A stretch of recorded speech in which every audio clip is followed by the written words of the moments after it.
Playtime is over. Get your Prepared Mind merchandise to show your support for the channel, stop censorship, and to tell YouTube they can smoke it. Get prepared now. Hello everyone, welcome back to the Prepared Mind channel. Welcome back patrons, welcome back YouTubers for the weekly wrap-up.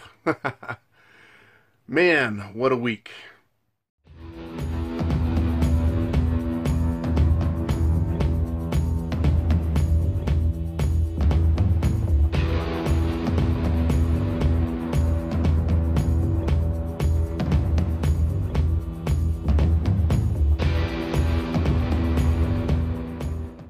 And before I get into it, and I want to say good morning to everyone, before I get into this, 2 p.m. Pacific Standard Time, over at Patreon, today I'll be doing a live interactive broadcast. I'm going to be taking your questions, so get on over there if you're a member of Patreon. And we'll see what we can do. We've got a lot of interesting things, of course, that have happened this week, and I wanted to try and get to questions live. So I've got a bunch of work to do between now and then, but I'll definitely be back 2 p.m. Pacific Standard Time at Patreon for the Prepared Mind live interactive show. Okay, so this week is the weekly wrap-up right now. And the question is, are we closer to shit hitting the fan or not?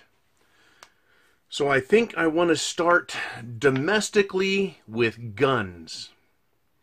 This has been a big deal this week. YouTube is going to start censoring, removing videos, maybe giving strikes, certainly causing some trouble. One of my videos that I've made in my life is now age restricted. They're starting to age restrict videos. And I don't know if that's a result of this new stuff or somebody complained that there's adult language, which is strange because, you know, I don't understand. Why do people, they like to say, geez, John, you sure cuss a lot. Well, I can, you know, and so maybe this video I'll try not to cuss at all. Right? I like to say, get used to, and you're going to have to forgive this one because it's part of the phraseology, shit is going to hit the fan. Harsh language is going to be the least of your concerns. Toughen up. Okay, so back to this gun control thing. I want to start with David Hogg, the little wannabe high school boy who may be in his 20s, who's pretending to be a high schooler. He is a good speaker, claims to be an actor, so he might be an actor, right, pretending to be a kid. In any event, he's selling his version of communism to America. It's over guns, and YouTube is now punishing its channels for talking about guns, showing guns, whatever it is they think is too gunnish, they're going to punish you. At the same time, David Hogg is leading the I want to be safe, I'm a whiner coalition, right? They're believing that their safety as children, and I love it when students, they talk about how students need to feel safe. Tell you what, I'm an adult, I need to feel safe. And in order for me to feel safe, I need to have my rights recognized by my government and understood by other governments that they exist. My rights keep me protected. You don't get to take my rights so you can feel protected as a student, as a child. If your public school is so unsafe, maybe you shouldn't go to it. Maybe you should go to homeschooling, a charter school, maybe move to another school if your neighborhood's that unsafe. Right? I would take my chances with gunmen over the drug dealers and thugs that go to schools. There's some rough schools out there. Now, the school I went to was pretty rough. I used to get my tail kicked quite often just for being who I was. I did not feel safe. I was on edge all the time. That is life. You don't get to feel, let me put this another way, you don't get to be 100% protected and safe. Life is not a playpen, right, with everybody guarding you so you can feel safe. This is an extension of the social justice warrior, which is communist left wing. And I know communist is a very foul and dirty word. I apologize again. It is the subject matter. Communist social justice warriors, they even use a term so that they are okay. It's called a safe space. And if you are of a different intellectual persuasion, you can't be near them or talk to them. They want a safe space. See, they want to be safe and protected. And they're looking to government to do it. But how does government do it? With guns. That's right, government uses guns. So what does David Hogg want to do? He wants the government to repeal the Second Amendment to the Bill of Rights of the United States Constitution. It's amazing that he's willing to forfeit his rights and volunteer mine at the same time. Thank you, you little special kind of guy. Right? David Hogg, crisis actor. David Hogg can't bend down to tie his shoes without another camera being aimed on him, wondering what he's doing. So maybe I'll get in trouble for bullying because I keep talking about him, and that'll make him feel unsafe. Anyways, what's fascinating to me is that these little communists are willing to use the government. See, once they repeal, if they could, repeal the Second Amendment to the Constitution, then the government would no longer be restricted from removing guns from us. Merely removing the Second Amendment doesn't take the guns. The Second Amendment stops the government from passing laws to take the guns.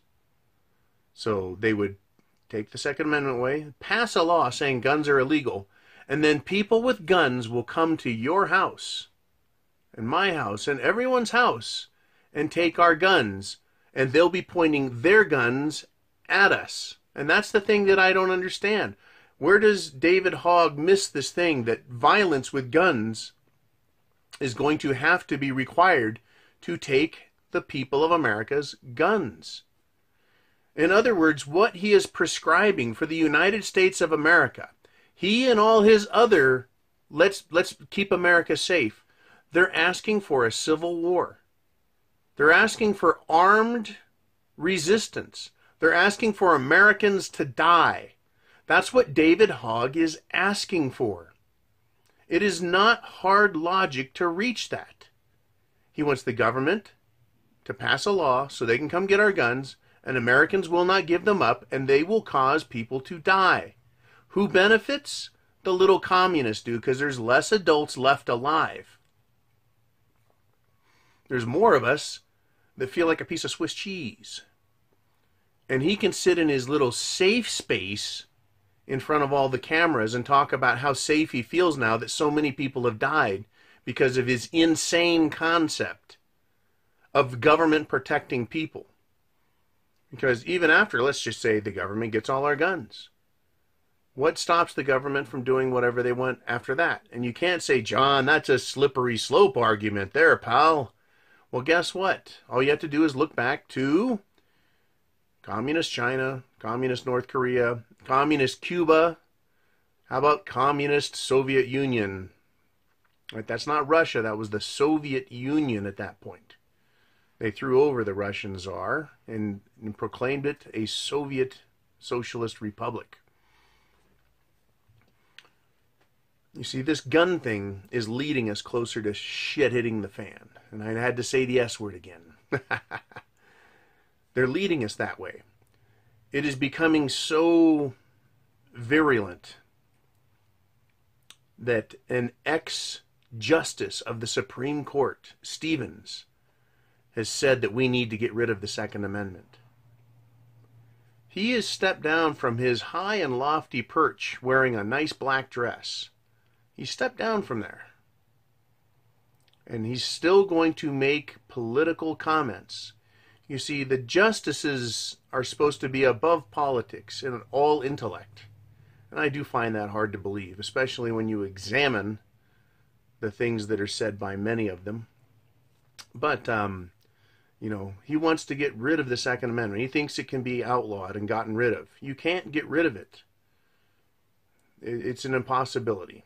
President Donald J. Trump has said that there's no way the Second Amendment's going to be removed, repealed, or otherwise taken away.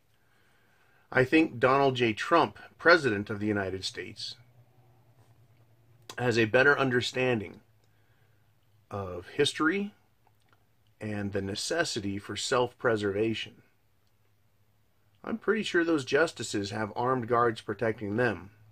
And since the government can't hire people to give everyone armed guards, we're going to have to protect ourselves. We're certainly not going to trust a government that is unchecked. So this Second Amendment stuff, I welcome the Democrats to keep pushing it. Don't just ask for getting rid of assault weapons or high-capacity magazines or bump stocks, right? Ask for the whole thing. Go for the whole enchilada. Try the whole Second Amendment, and you will wake up every American voter, and they will turn out to vote against you, Democrats. Go ahead, make my day. What's fascinating to me is that this appears to me to be an all-or-nothing maneuver by the Democrats. They're trying to rally their base and put everyone, butt them against each other. Because if they don't win the House back and impeach and then convict Donald J. Trump, President of the United States, he is going to put an end to the system. At least that's what his goal is, his objective. Right? So a lot of things need to happen right now, starting today, between now and Election Day. Trump needs to make arrests and start pointing at the bad people, whether they're Democrats or Republicans. But there's certainly a lot of Democrats, and they've made themselves known. FBI agents that are bad, CIA agents that are bad. He needs to make arrests. He needs to show that he, as the Republican President of the United States, is not going to tolerate lawlessness, abuse of power, right? Or willful violation of oaths and duty, right? Because the FBI is stonewalling Congress, right? If a local court in my local city subpoenas me, I have to show up. If they subpoena documents, I have to produce them. If I don't, they arrest me. That is it. There's no ambiguity. You must. It's a subpoena. For years now, Congress has been trying to get the FBI to produce subpoenaed documents, and they're refusing. That is contempt of a lawful order. That itself constitutes a crime. But it looks like Nunes, Representative Nunes, is now going to go after them and seek the impeachment.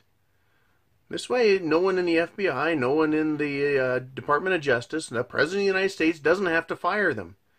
They can be impeached. That is, hold a trial and impeach them. And if they refuse to show up to that, guess what? Right? Once again, you're demonstrating willful failure to comply with a lawful order. I mean, it's simple math.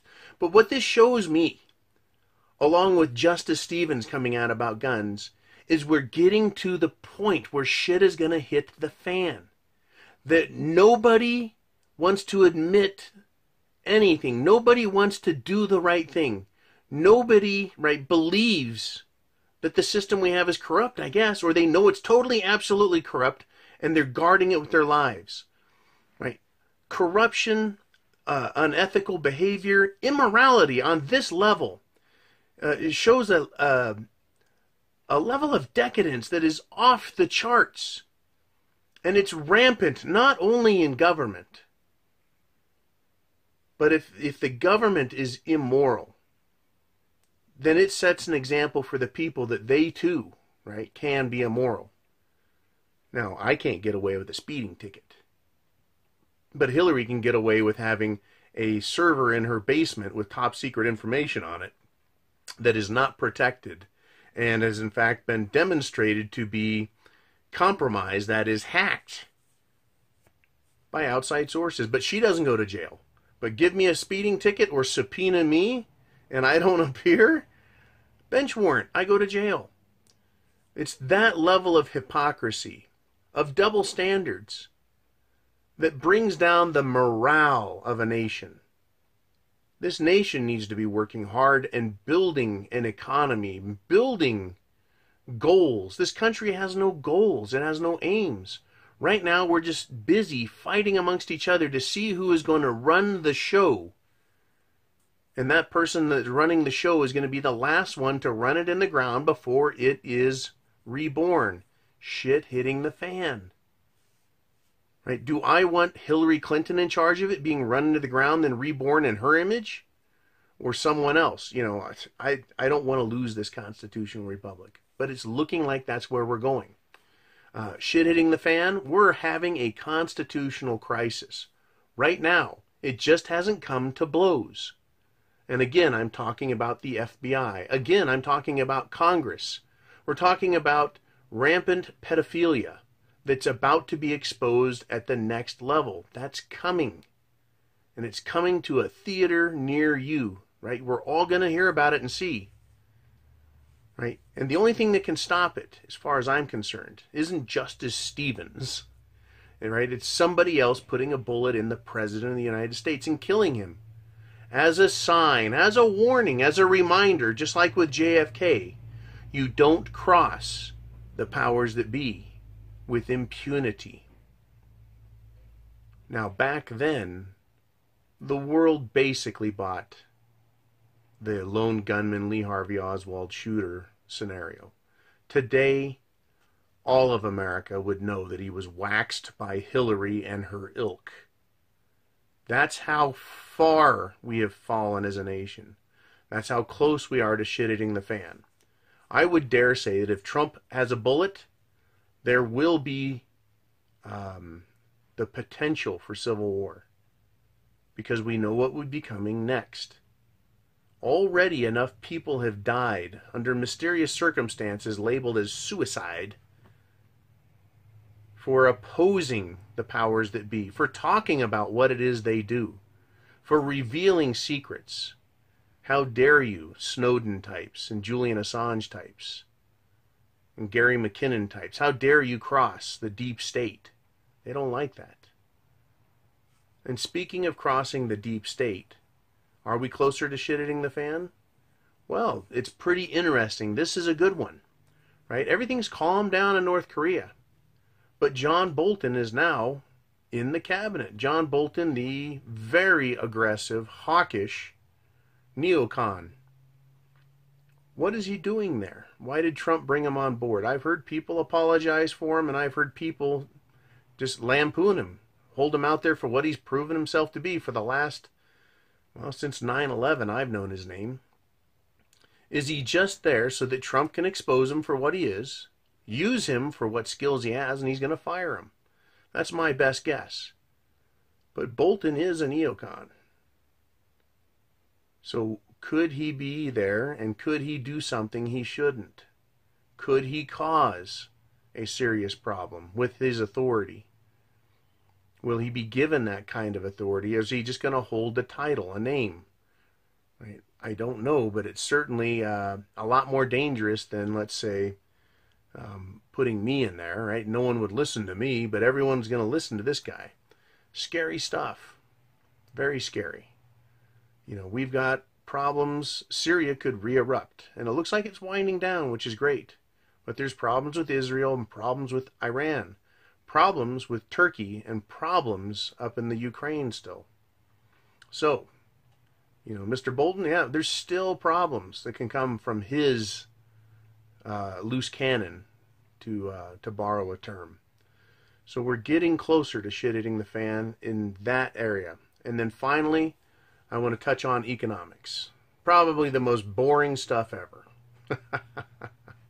Except it's what you do your whole life. You go to work, you pay bills, you pay for retirement, you develop assets, you try and hand off wealth to your heirs. You try and manage and grow business and enterprise. How can anyone say economics doesn't matter? And I know you guys don't say that. But how could anyone else say that? It's crazy. Right? We had the market down this week, and then it went up 400 at the end of the week. We are down. It's the first down quarter on the stock market in 9 quarters, right? So basically 2.5 years. For the first time in 2.5 years, the market finished lower than when it started. We had a correction. We haven't gone to bear market, was 20 down, but it's doing what I talked about. And when the market came down that first time, that big correction, I said what happens is the market goes up, finds its top, and then it'll come down a little, and then it'll go back and forth, up and down, until it finally falls. The market crash doesn't happen and end in one day. There's things that happen that precede the final fall. It's doing precisely what it's supposed to do in order for that to happen. The market came off the top, and it vacillates between good days and bad days. Some market news it goes up, some other things it goes down. There's a lot of volatility, a lot of scared people.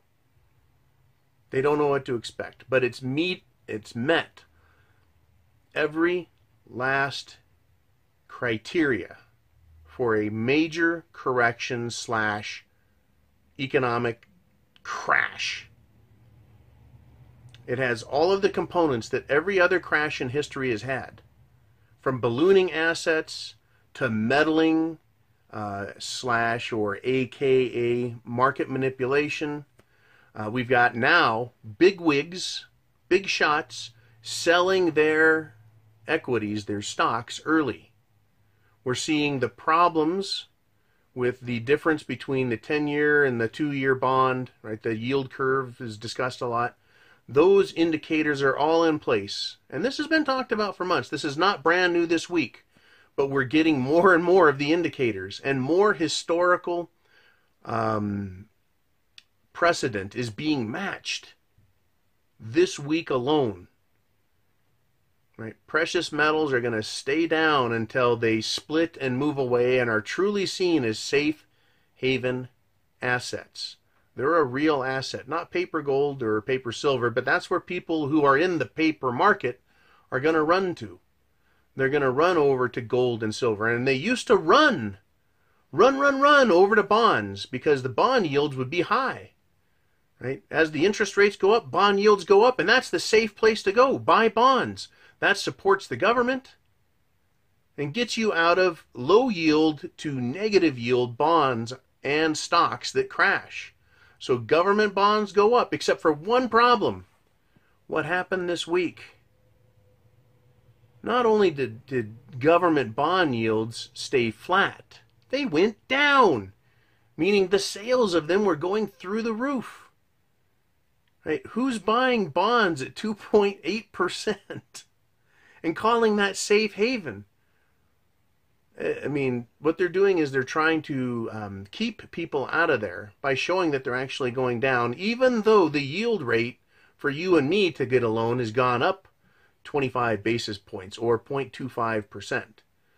For the rest of the world, it's getting more expensive. For the government, they can fund themselves even cheaper with these bonds.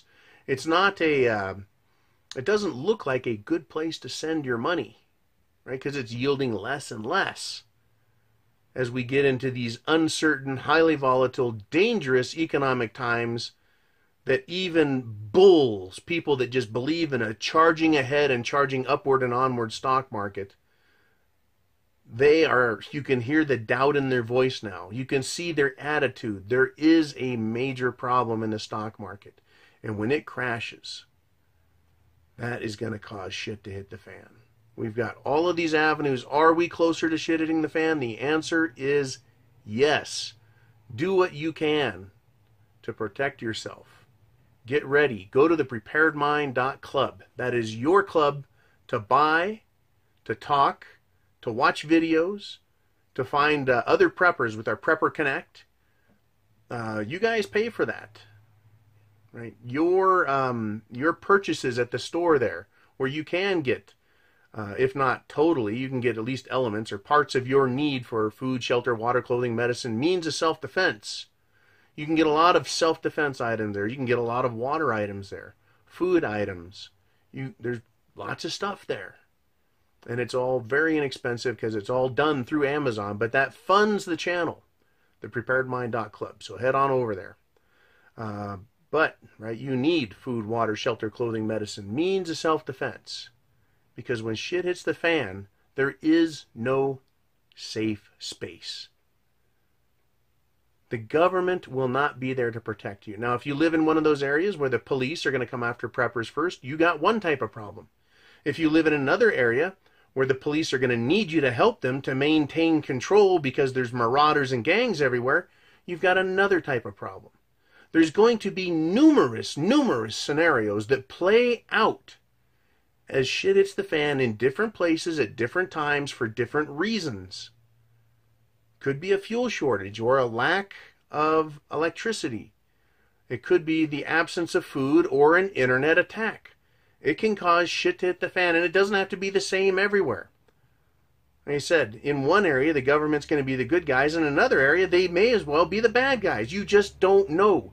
You've got to be ready, understand your area, know the key players in the area. What are the strategic purposes, points, and principles? Right? As in, why would the government want to hold or abandon a given area? Right?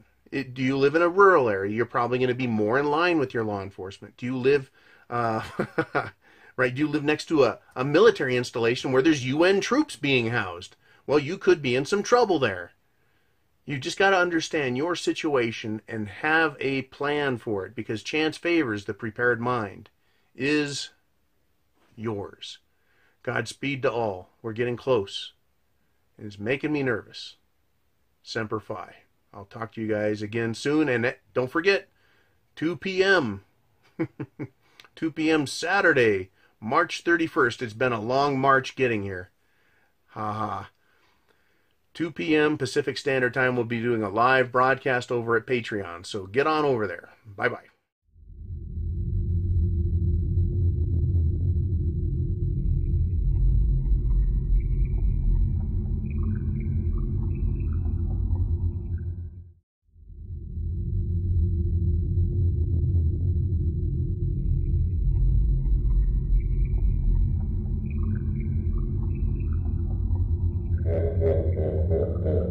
Thank you.